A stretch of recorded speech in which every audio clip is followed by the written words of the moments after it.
Sorry for the interruption there. Please continue. That's okay. I've been having a couple of thoughts along the way here. I guess one argument to talk about is that if I am forced to sell my house, yeah, the city gets a little chunk of that change, but then they're 8%.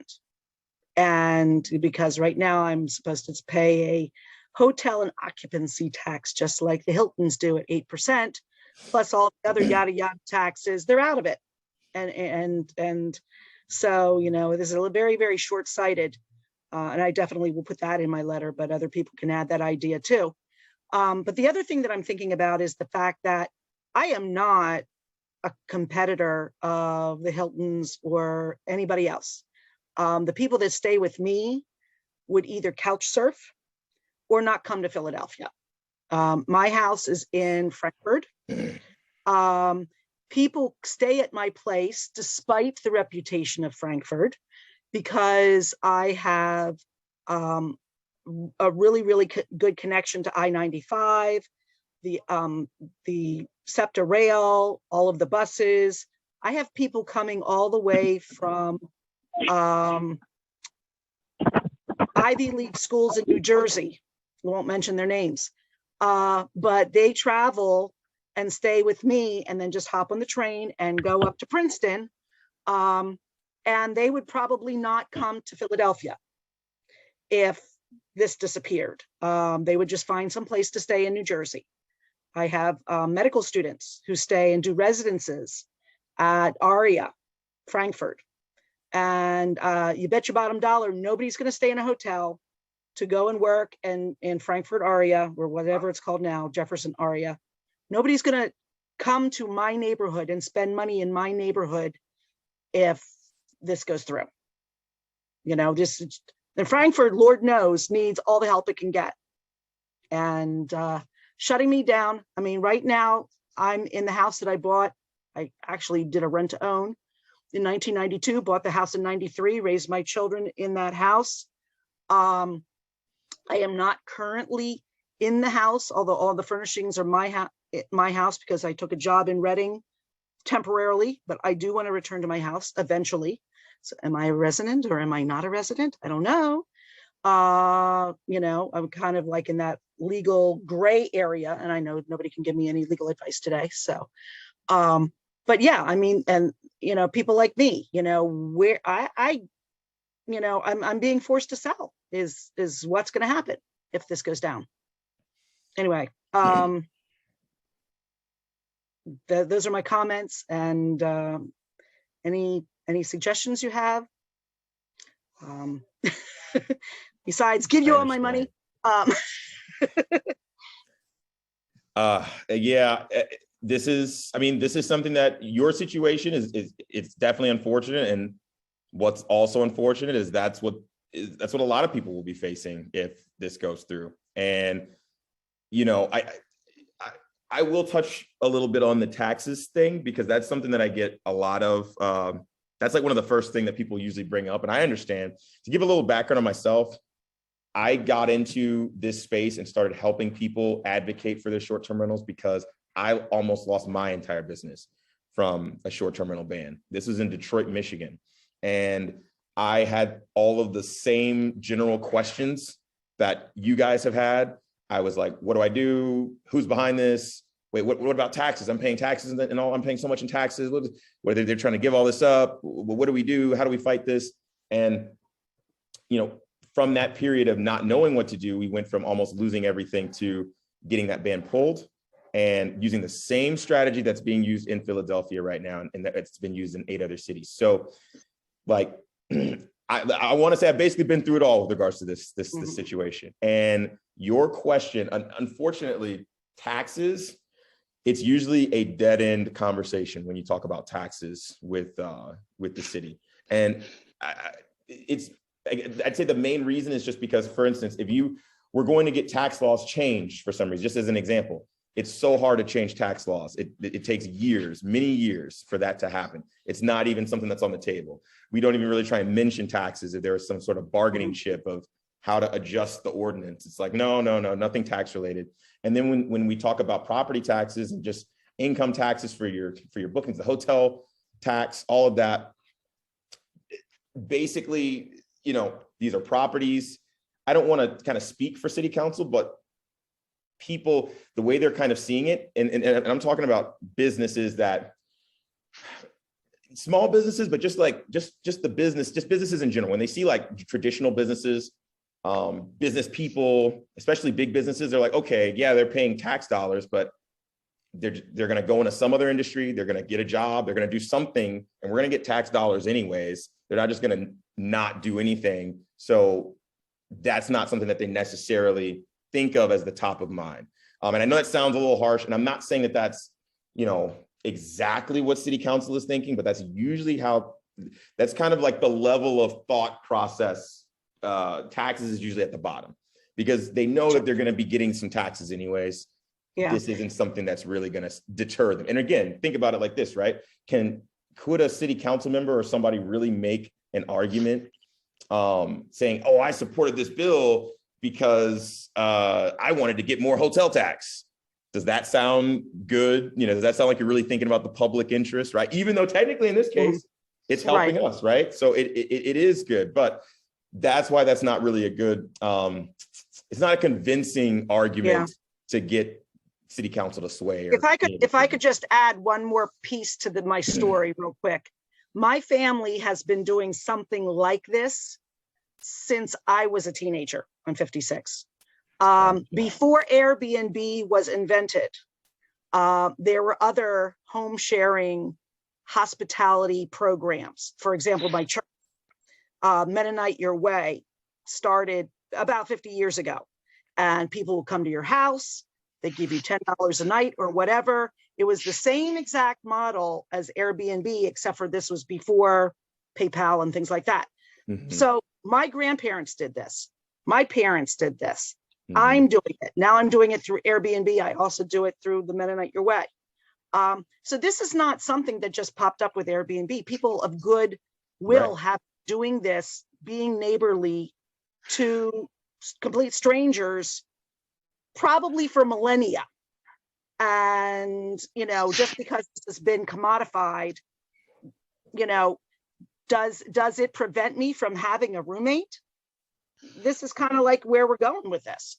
I'm being prevented from having a roommate. And then, you know. Yeah. And here's the thing. I like these discussions. I do want to get to some other questions, but I like these discussions because I know that these are things that other people have, you know, these are questions that other people have. And this is the stuff that I had to sift through and figure out throughout my journey in becoming a consultant and expert here. It's one of those, you really start to understand kind of what matters generally to the decision makers in different cities, and you just understand how a lot of this stuff works. And like you said, this is an age-old industry. It's just been amplified with new technology. And so there was one other thing. And actually one of the board members who I mentioned, Jeff Giangulo, he's listening in. He wanted to chime in as well. He spoke to Squilla directly, and it basically mimicked exactly what I was saying. They talked about the taxes and stuff like that, and that was not really a big point for him. Loss of taxes are not a worry because hotels gain will make up for it. So it's kind of a moot point. So yeah, the tax conversation is usually not the way to go with this stuff, but that's the thing. We have the powerful points here. I want you guys to understand that the fact that you guys are a community organization, you guys aren't big business. It's a lot of small business owners, a lot of local Philadelphians. That is extremely powerful. And that's much more powerful if used the right way than the hotel lobby. If that's even the biggest thing behind this, I don't want to focus on that because, again, like I said, that doesn't really bring the results. You want to focus on yourself and what you can bring to the table, not what they can. And, you guys are the people that are voting for these individuals. You guys are the little guy and they don't want to get seen trouncing on the little guy. So hopefully that helps. And that kind of gives you guys more information on this stuff. I mean, I know it's an interesting topic, but you're also like, this is going to affect me. So I'm just trying to get this over with. But yeah, there's a lot of nuances with how this works. But that's the thing. We're here to do this for you. And we have the tools. We have everything we need. We just need your support. So I am going to go to the chat, but there was one more person who they've had their video on this whole time. Her name is Mausi Toure. And I hope I'm saying that correct. Am I saying that correct? Okay, perfect. I have a unique name. I don't like to get people's names wrong. That's all I got to say. Yeah. Good evening, everyone. My name is Asantwa Nkrumah Toure. My pronouns are she, her, hers. And I'm a member of the Philadelphia Tenants Union. I am very concerned about this issue because I'm a tenant. But real quickly, several of us, when this was originally posted on Facebook, raised our concerns about Airbnbs, and some of us disagreed with what was being suggested, and our comments were deleted. So that makes me a little suspicious. I think one major thing here is there's a serious lack of affordable housing. And that's what my concern and other people's concern when it comes to Airbnbs. In particular, for people who are formerly homeless, who are formerly incarcerated, that do not have children or other dependents. They just want to rent a room someplace, get a job, rent a room someplace and try to have a normal life. That's a concern. And we see how our members of the city council don't always do what they could for those people in those kind of situations. Another example, and I'm trying to make this short, but I'm currently have a complaint against my landlord for a house I live here in West Philadelphia, because I've lived here for 2 years and he's never had a rental license. In preparation for selling this house to a family, the family came by, they brought a home inspector and found out that none of the electrical outlets in this house are grounded. I submitted a complaint to code enforcement at LNI, and they tell me it could take 20 days for an inspector to come out and check the outlets and make sure everything is okay in terms of the electrical system in this house. So if LNI takes that long for a regular landlord, how fast or how slow are they going to be for inspections for Airbnbs? That's another question. Also, many years ago, I visited Philadelphia before I moved here, and I stayed in a hostel, Hostel. What happened to hostels? That's another question. But a lot of people, we have a serious concern about the increasing lack of affordable housing, and Airbnbs seem to be geared more toward tourists than people who have lived here all their lives. So I think those are some things people need to look at, and look at how even some regular real estate companies and regular landlords, they'll advertise a unit as a 3-bedroom, quote unquote. You go in and take a tour, take a look, and it's not a 3-bedroom. It's a 2-bedroom, and they try to make the living room the other bedroom to get more people in there. So I think all of these things need to be taken into consideration. If there are some things that I don't understand yet, I'm happy to learn about those things. But as someone who's with a tenants advocacy organization here in Philadelphia, these are other things we're very concerned about. So thank you all. Thank you for your comment. And I might have some follow-up questions about like specifically what place your comments were deleted, because I just want to make sure I understand where this is, to make sure this is related to a platform that we operate. Well, it was a gentleman who announced this Zoom meeting. And it was like 5 or 7 days ago. And a lot of us commented and shared our concerns about Airbnbs and the lack of affordable housing. And then it was more than 25 comments. And then 2 days later, it was 5. Those who were opposed to Airbnbs, they all got deleted. They all got cut. Gotcha. Thanks for the clarification. I know that if it was anybody related to us, the policy is only if it's extremely malicious, like they're not even based on like the platform, but if it was malicious, would they be deleted? So I'm not sure what happened there, but I hear what you're saying. I'm not really sure kind of if we're affiliated in that case, but Thanks for letting me know that. The next thing with regards to affordable housing, I like that you said that, you know, you're interested in learning, because unlike, and again, this isn't against city I like council. to learn more about those things I'm opposed to. Gotcha. Here, I'll make sure to answer this and give you some good info. The issue right now in general with short-term rentals is awareness. And a lot of people don't really understand the impact, good or bad, possibly bad, that short-term rentals have in their cities. And I don't even just mean the citizens, but I'm talking about the decision makers, council members and whatnot. Is affordable housing, is short-term rentals, does it cause affordable housing issues in certain cities where especially there's a extreme affordable housing crisis that's like magnitudes greater than traditional cities like New York and LA? That would be argued as yes. And we definitely support fair regulations and not regulations where it would make, you know, where somebody's like buying up a whole neighborhood for Airbnb or, you know, doing stuff like that. That's not what we support. But and this is supported through data. Philadelphia is a lot like a city like Detroit, where there's a lot of houses, a lot of housing stock that could be built up.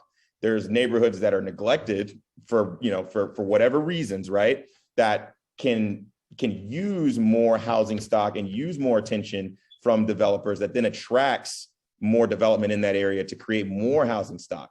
So, and I mentioned this earlier, but Harvard actually did a study on cities like Philadelphia, which match a lot of cities a lot of cities in the US. And they showed that it actually didn't increase, or it increased property values to such a small percentage that it's the same as if there was like a zip code change or some benign zoning, not even a zoning change, but a benign real estate change. I'm talking like fractions of a percent if it raised property values. So the unfortunate part is Airbnb and short-term rentals gets they get a bad rap, and they get like this blanket judgment when there's really only specific pockets where it's actually affecting communities in a bad way. And Philadelphia, by data, is proven to not be one of those.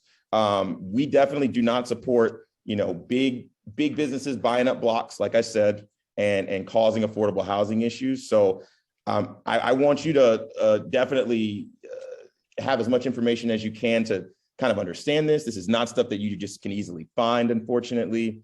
The deck is kind of stacked against short-term rentals in the public eye if you just do like a quick Google search. So hopefully that helps. If you want to discuss and get information and get like, I can even send you the studies and stuff like that. I'm happy to send that to you and we can talk offline. Take my information down. I'm actually going to put people who made comments Yeah. also had studies to back up their position against Airbnbs, and those people's comments were deleted. Gotcha. Not sure what happened there, but feel free to reach out, and you can send that stuff too. But this is something that this has been done on a national level. Let's just put it like this. Happy to give you information.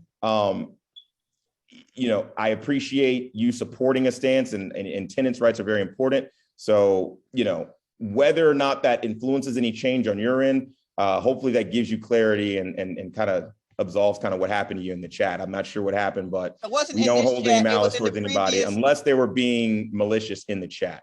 So no, it was the original Facebook announcement about this meeting. Gotcha. We'll look into it. I appreciate your comment there, and like I said, reach out to me. We can definitely pass some information along. All right. I'm going to go to the next person, but glad you chimed in, because this is an important topic, and this is why, you know, if that was something that was left unanswered, or that we thought it is affecting affordable housing, this would not be as good of a fight, or as, you know, this would not be a travesty that it is right now, where people are unfairly getting banned. So happy to share the information for people who are curious about that. It's definitely an important issue. Okay, so I'm going to look through the chat really quick. I do want to answer one of those questions. Give me about 10 seconds.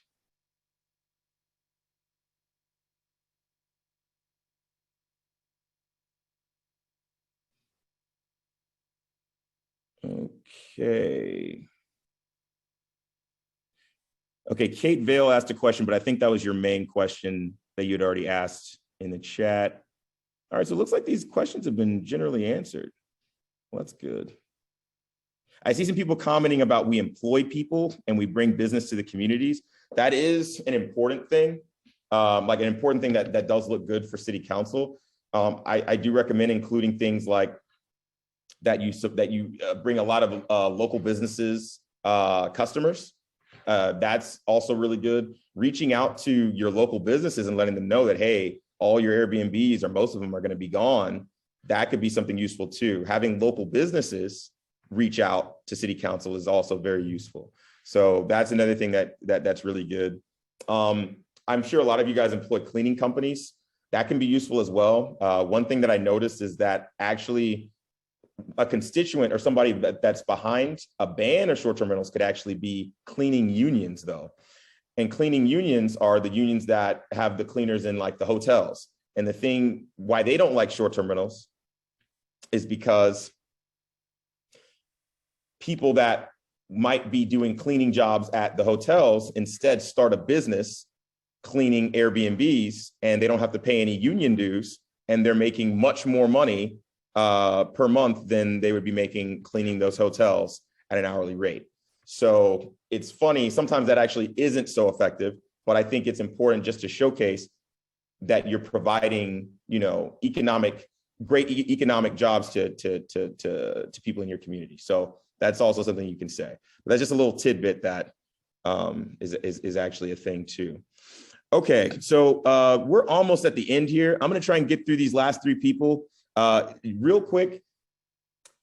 I asked just so we can be respectful of everybody's time.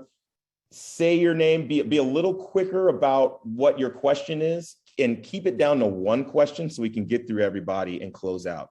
So AJ, I'm gonna go to you. You got the mic. Yes, I have a question. So Airbnb charges fees and I guess their taxes and all that kind of stuff. And we went to another forum and they were saying that those taxes get paid to Philadelphia. Is Philadelphia trying to double dip when they want to charge us again? Well, that's a good question. So I'd have to, because remember, I'm personally not a host and I haven't experienced this personally, but I am a host in other areas. And I mean, that might be a question you want to bring to a tax professional, just because it might be something where there's the tax on Airbnb in Philadelphia, but then you might have to pay a separate tax that's remitted on your own. That's not like a hotel and lodging tax. It could be something like an income tax for your business that you're paying to the state or something like that. I'm not sure though. It all depends on Philadelphia and Pennsylvania and how that works. So I would probably bring that to a tax professional. I couldn't really answer on that. I mean, I would say that they're not trying to double dip, no, but there might be just some standard that how that's applied is the standard. But I don't think it's like, I definitely wouldn't say that they're applying the same hotel and lodging tax. It's got to be another tax that they have for your business. But would the young lady that's on the line that's with Airbnb, would she know that? I'll pass the floor to her, but yeah, it's all yours. Chime in. I can, as a host. Go ahead. Okay, go ahead. I'm Leslie? just want to let you know the taxes that I pay are basically there are two taxes that come out of my remittances that I never even see the money. Basically, it's the city hotel tax and the state hotel tax, I believe it is. So there are two taxes that Airbnb takes from me. Then I also pay business tax on my, when I file my business tax return every year. So there are three different types of taxes I pay, two through Airbnb, one to the city. And then of course there's federal income tax, which is on my earnings from the Airbnb. So they're not double dipping. It's basically four different kinds of taxes. Okay, thanks for that clarification, Leslie. There you go. From a Philadelphian to another Philadelphian. That's great stuff. You're welcome. I couldn't have answered it better. Now, I want to note that Kelly also put a link for, takes you to Airbnb and tells you what taxes are collected by Airbnb officially in Philly. So look for Kelly's link. She just posted it. It's just a couple of scrolls up. Here, I'm going to actually post it again. So if anybody's unsure about what tax is being collected, definitely check that out. Okay. So next I'm going to go to Kai. Thanks a lot, AJ. Kai, go ahead and unmute yourself. Floor is yours. Sure. Hey, yeah, I want to thank you guys for really getting behind this through, and Jose, Lisa, and Kelly, and yourself. I mean, you guys spent a lot of time. I appreciate it a lot. I just started hosting. I guess the question that I have is more, and I like your slide where, you're going to respond back to the highly restrictive ordinance. Jose did a great job articulating what the pain points were for Mark Squilla: partying, noise, trash, and affordable homes. And we covered the affordable homes part, which is fantastic. But I mean, not having parties and lower noise and less trash, I mean, those aren't bad things. So the question that I have is, what is your organization, when you do respond back, what are your goals? Like what do we need to change in that ordinance to go, so that 90% of us don't get screwed out of this, where we can't do what we want to do, which is the Airbnb. Mm-hmm. And what's your goal? Is the goal to change the ordinance so that only 20% of the people get blocked out? And what is it that we want to ask him to change? So like that's not clear to me right now. Like, do we want to say no, CMX is too high? Do we want to go to RSA 5? Do we want to go to CMX 1? Like, what is it? What is your organization going to focus on, to change in the ordinance so that we can all continue to do what we're doing? I mean, this is where I think you guys can really be impactful if you can articulate what it is in your response where we're asking them to change what they currently have in place. Because I haven't heard that at all tonight. I mean, I'd like to know, because having no parties, less noise, and less trash, I'd love to have that in my neighborhood. That's a good thing. But what's not clear for me is, what do we need to do in that ordinance to change it so that we can all continue to do what we like doing? And your support would be greatly appreciated. You know what I mean? So, yeah. For sure. Okay, thank you, Kai. So, and that's definitely an important question. And so I think I'm going to pass it to Jose to chime in on this, because I know I've covered a lot of the questions. But real quick, with regards to partying and trash, I want everybody to know, I didn't touch too much on that, but it's really in the same vein as the affordable housing. It's proven, and it's proven that the bad actors that are causing the trash and the parties are a very small percentage of the actual hosts. Like, I'm talking like 5% or less. But the thing is, you don't hear about the good hosts that are doing things. You only hear, and when I say you, it's the decision makers. They're only hearing about the parties. They're only hearing about the bad actors. And neighbors, they're only hearing about the bad actors, right? You don't hear a quiet guest. You just don't know they're there. So it's really an awareness thing with regards to the parties and the prevention. There are some things that we can do to self-police, but that's where you start, by showing that, hey, this is not a group of people that are mainly causing parties. It's a very small minority. And that is something that, with a 3-strike rule, which we have on the table to discuss, the licensing is a good idea. Having some sort of thing where you can have your license revoked because of noise complaints, that helps solve those kinds of problems. So these are all things that we want to discuss with City Council and the people that are making the licensing rules. And it's really about hearing more about what they're willing to kind of do and where they're willing to go, because we want a wide net. We want to get as many people and keep as many people able to host as possible. We don't want to start by cutting down people and start the negotiation that way. It's more so, where can we really meet? It could be something, and I've seen this, again, this happened in Detroit, where it's completely revoked. Nobody loses their right to host. So that's really what we would want. But there are things that we're willing to talk to them about once we see more about what they're willing to, let's just say, budge on. But Jose, I'm going to pass it to you, because I know you have some things to talk about here as well. Yeah, sure. Thanks, everyone.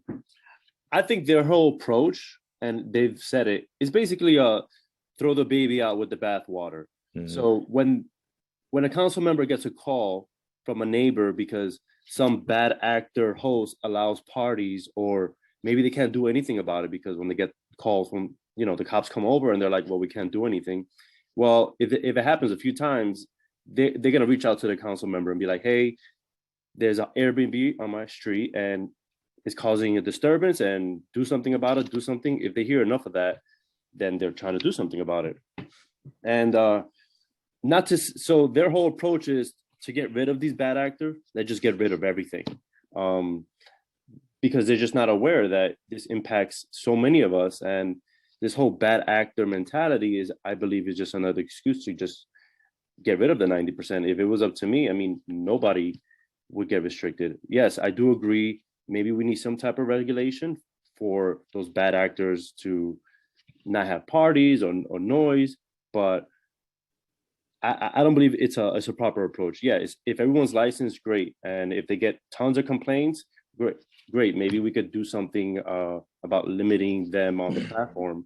But to say everyone's gone just because a few bad actors, it's like I said already, it's throwing the baby out with the bathwater. And as far as trash, I mean, in regards to me, I'm in Center City.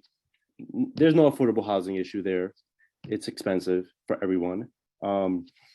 Trash, I don't have issues with trash. My buildings all have bins. And noise, I have small units. Nobody more than 3 people can occupy one of my places. So I don't have any of those issues, but still most of my business will get wiped out from this. So it's across the board. It's not a good ordinance. Is going to affect most of us. And I believe it does need change. And it was up to me. Yeah, we should all be able to keep our businesses. For sure. And well said, Jose. And I'll summarize that. We definitely stand for a 3-strike rule for noise complaints with regards to licensing and getting your license revoked for noise complaints and parties, things like that. And again, this is something that, okay, if it's 3 strikes, maybe it's 5 strikes, but we support that. And then the other thing that we support is regulation that doesn't restrict the industry in the way that it's doing right now. And you really have to have the conversations first, because this isn't really a zoning thing. We don't want to go in there saying, oh, well, we'd like to do, just open up other zones besides CMX3, because that's not really the issue. And that's not really why they're doing it. They're not having zoning issues. They're, again, they're talking about parties. They're talking about these negatives that really are not what most of the hosts, a vast majority, are doing. So it's really raising the awareness first. And then you get to some of the details, because you might not even need to get to those details, because that's not really why they're doing this. It's not about the zones and things like that. So I know it's hard to really think about that in that way, but you have to really just focus on raising the awareness, the personal stories, showing yourself up as a community, and making sure that we can still get in these rooms and fight for you guys. That's what's going to make this happen. It's not going to be about, oh, let's find the perfect negotiation on the zones that they want to keep, because it's not really about that. So that's why we haven't mentioned specifics with regards to that, because that's not what's going to get us the change that we want. And we've done this in other cities. We're looking to have this where it's not even based on that. So we're not trying to start off by, okay, we'll accept these zones, but everybody else is cut out. And again, we have success with this. We have experience with this. So that is why we know that this is the best way to move forward. Keep raising the awareness, and sensible regulations should fall into place. So hopefully that helps answer your question. And again, this is why you guys want to sign up, stay updated, because we're going to be giving updates. We're going to be inviting people to come into these rooms, if, depending on where they're located and who we need, so that we can, continue moving this forward. So you will learn even more about what's going on when that's necessary, if that's necessary,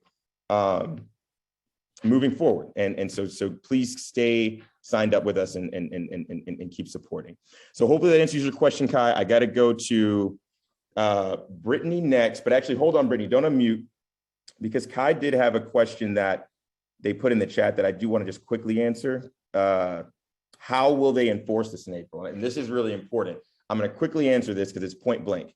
They're enforcing this platform wide. And Kelly, if you want to, if you have something you want to chime in on here, feel free to take the floor. But I'm basically saying they're enforcing this on the platform. This isn't something that it's just going to be in the ordinance and you can get around it.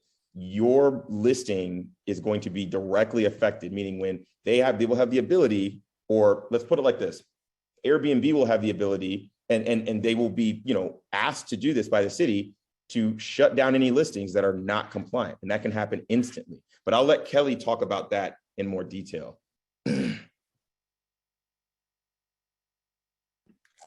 I think, you know, to Theron's point, there are certain responsibilities that are proposed in this for platforms.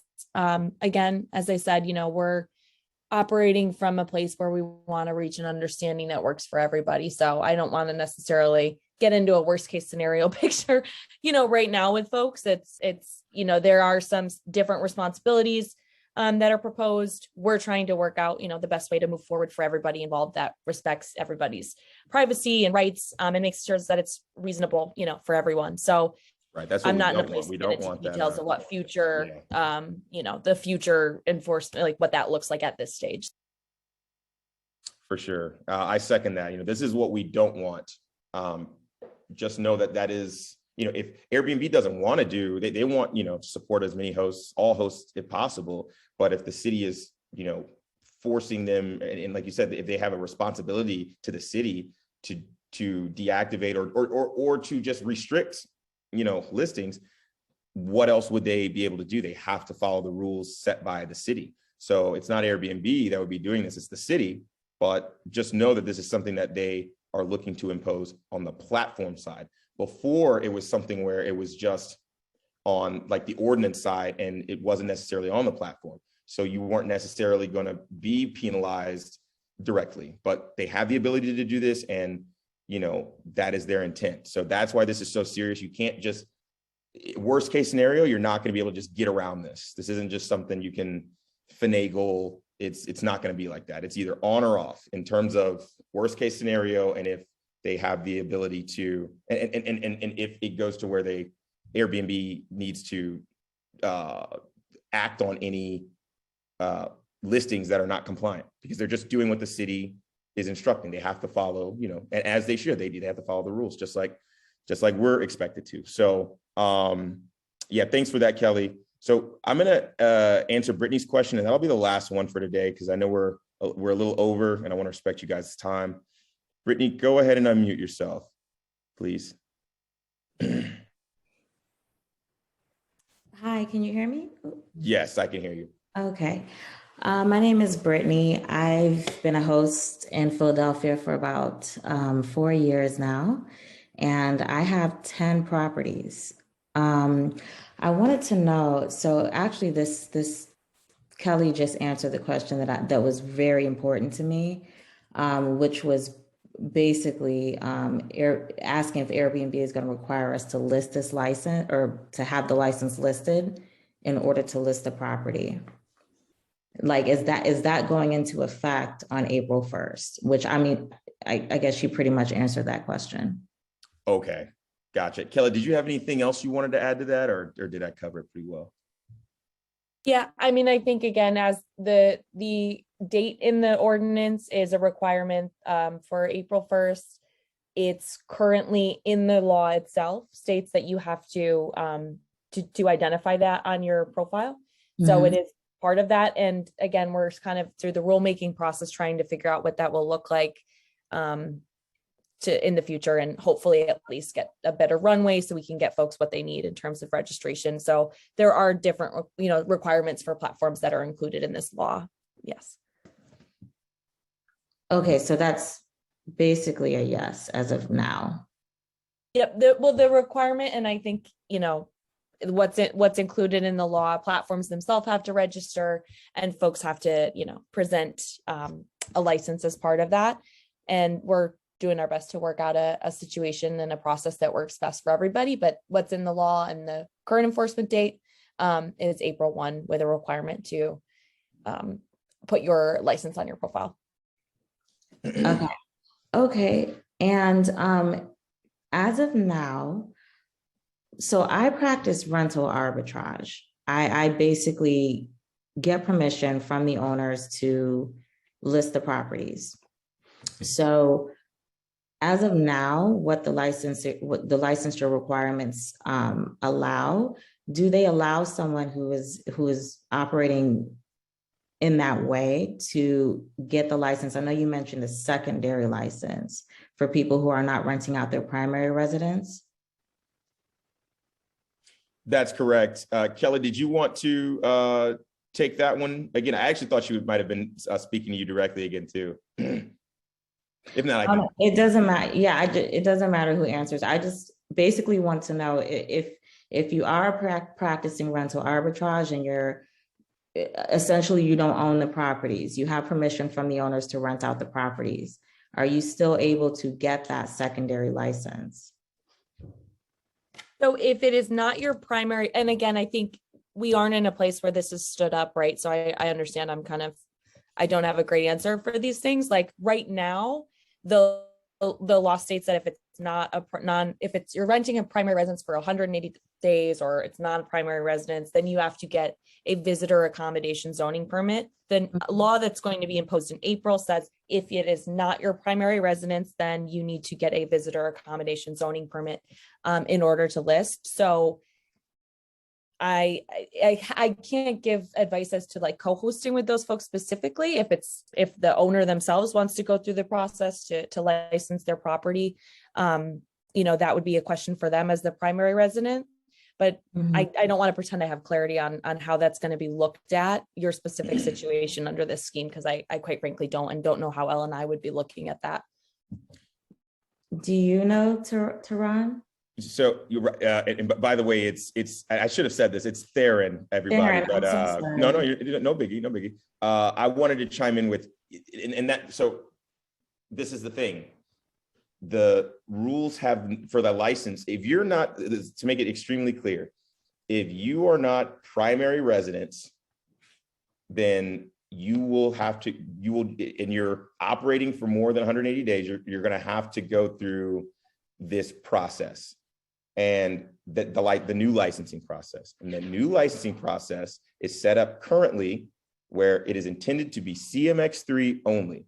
So that means that if you're not CMX3, your property is not CMX3, and it's not your primary residence, you probably you need to assume that, hey, I'm going to be banned.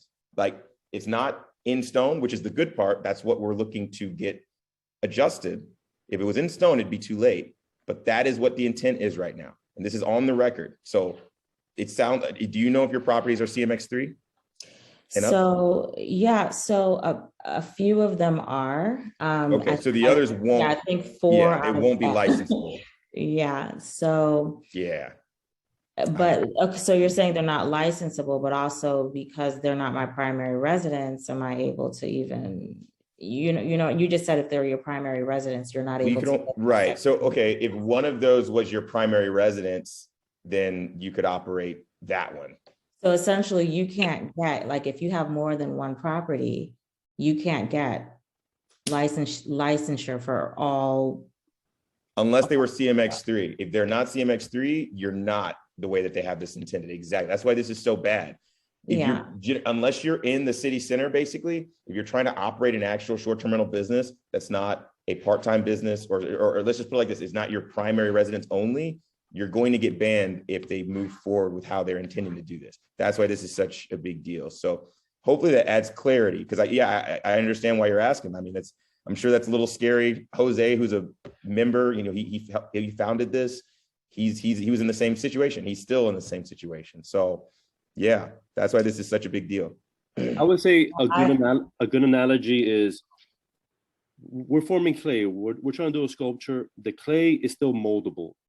If the clay, April's coming, the clay will harden in April. We're trying to fire up the temperature so we can mold the clay a little bit more to how we want it to see. But if it doesn't change, the clay will harden, and if nothing changes, everything kind of what we fear will happen.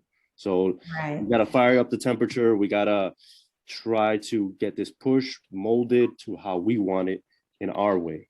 That would benefit as many homes as possible. I hope that analogy, helps out. And I definitely will be writing to the council members for the I guess the areas that I'm in, and I will be donating to you guys. I really appreciate you guys coming together to help this situation. I mean, this is a little sudden. And I think that with me, I'm a minority, and I've been employing many people in Philadelphia where this is literally our livelihood. I have a property manager, I have a cleaning crew. Like this is, we're planning expansion, so this is definitely a huge, it would affect many people. Exactly. Yeah, I feel for you, Brittany. That's exactly what we're doing. I've been in the same boat, and I don't want you guys to feel like how I felt, and that's the main reason why I'm doing this. Yeah, and even so, the owners that I work with, I mean, they don't want this. Everyone is happy in this situation. So, right. Yeah. So yeah, you're absolutely right. So that's why we're doing this, and we appreciate your pledge of support. And I think that's a really good segue to closing out this meeting. Before we do so, though, I just want to recap, what we basically discussed. We basically discussed already what is at stake and how this is going to shut down mostly like 90% of the properties, the short-term rental hosts. But this is something that is going to take effect in April. Like Jose said, it's still moldable.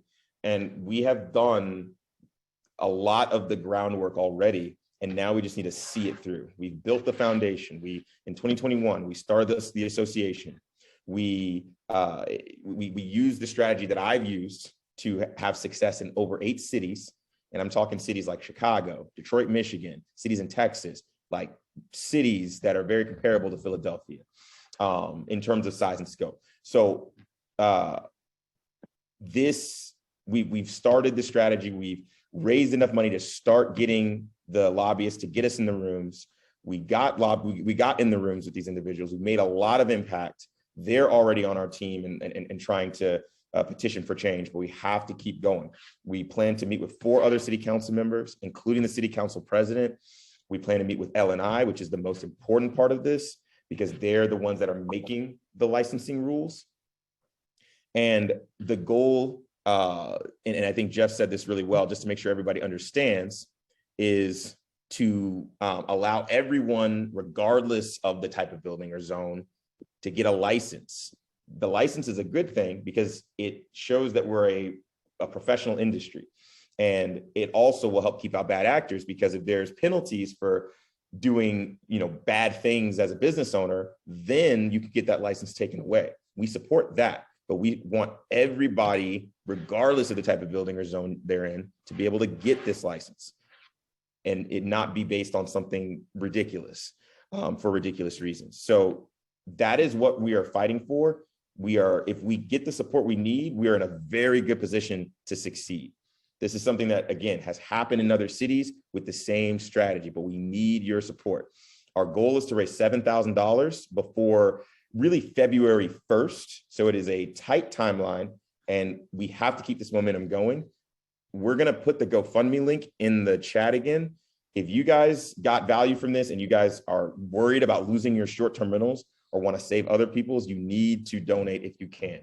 I know it's the slow season, but this is like investing, the biggest investment you'll ever make, because if you can't operate, all of the stuff you're doing is for nothing, right? So we're going to put the GoFundMe link there. Please donate now if you can. Sign up, everybody, no matter what you do, please sign up to our email list so that you can stay on track with everything that we're doing, because we're going to be asking people to join us in city council meetings. We're going to be having other events to raise awareness. We're going to be updating people on what's going on.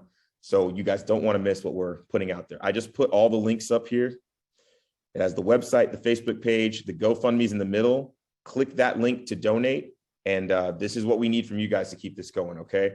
I'm going to go ahead and pass it over to Jose, see if he has any closing thoughts, and then we'll go ahead and shut things down. No, I'm just I'm very thankful for all the participants. It was a nice turnout. We had good, constructive conversations, and I'm concerned just as everyone else. I mean, we're all in the same boat, and I look forward to working with all of you and, and supporting this cause. Exactly. So with that said, once again, the GoFundMe link is right there in the chat. I'm going to give you guys a second to hit the sign up links, the GoFundMe links. But with that said, I really appreciate all of you guys for supporting, your fellow Philadelphians, your fellow business owners, yourselves. Pat yourselves on the back because you guys took the time out to learn about what's happening in your city and what could be happening in your property. So we really appreciate the support because without you guys, none of this is happening. If you guys aren't showing the support, we're not going to be able to get, the masses mobilized. We're not going to be able to get the donations we need. This isn't anything without you guys. So the fact that you guys showed up in these numbers just continues to show us that this is a city that cares about their short-term rentals. And we really are, blessed and privileged to support you guys. And we're looking forward to succeeding because, we're in such a good place to do so. All we have to do is just keep supporting each other. And I like what Chin said. If everybody in here donated $50, we basically get to $7,000. You guys already did it once with less numbers. I think you guys can definitely do it again. So please, find it in your heart, find it in, your initiative to donate, to save your business. All right. I want to thank Lisa as well. She helped administrate and get all of this together. She's a superhero. Thank you so much, Lisa, for everything that you do. And with that said, please reach out to us if you guys have any questions. I'll also put our email in here. You can also find it on the website, but here's the email. Feel free to reach out to us anytime with any questions. And yeah, we really appreciate it. Okay, guys, with that, I'm going to go ahead and sign off. Thanks so much for everybody being on this call. And oh, apologies. Hold on. Click on email us at support@Sharing Philadelphia. Apologies, not hello. Support@Sharing Philadelphia. Okay. If you guys have any questions, just email support@Sharing Philadelphia. My apologies. Thanks, everybody. And I look forward to reporting back to you guys that we got this licensing changed for the better and that everybody's able to still operate. Thanks so much, everybody. Signing off. Bye-bye.